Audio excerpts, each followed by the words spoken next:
Imagine you're walking through the world, and the sky blackens around you. You start hearing voices scream in the distance.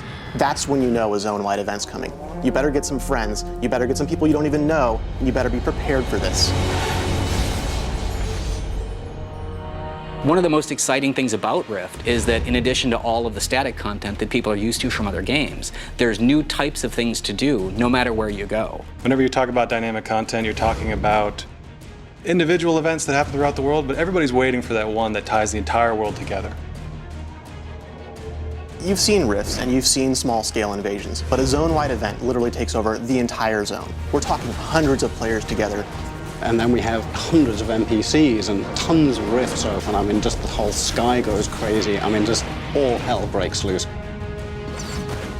So it is very important for us to listen to our players, and we absolutely do. People said, we'd really love an open grouping system so we can get together in these raids a lot quicker. And that's exactly what we did.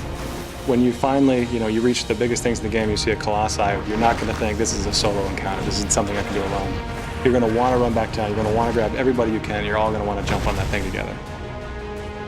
We are offering dynamic content in a way that no other game is, because we are giving players direct control. Ancient Wardstones are like a content pinata. This is your way to interact with the world and drive the game and make it do what you want it to do. The most immediate impact the player is going to see is going to be in the quest hubs themselves. Doing the quests, upgrade the hub.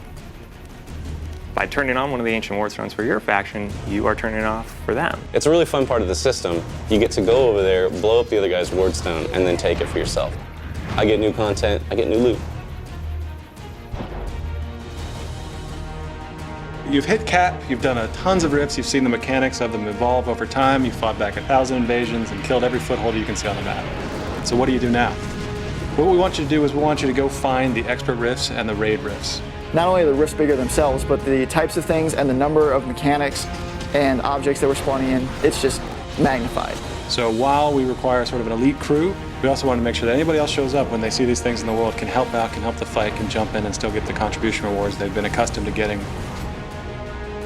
Our reward system is based on performance, it's based on effort, it's a forgiving system meant to reward you for playing, but not to punish you for being outside of the radius when the event completes or dying because you're the first to try to tank and nobody's healing you.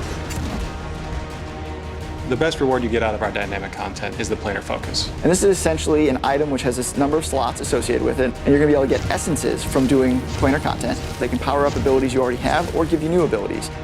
We wanted to put that middle M back into MMO. We're making a AAA MMO here, and we're doing things that nobody else is doing. It's not the world playing itself, it's not interactions between various systems, it's you. So when you take all these new types of things to do, and you put them all together, that's when you know.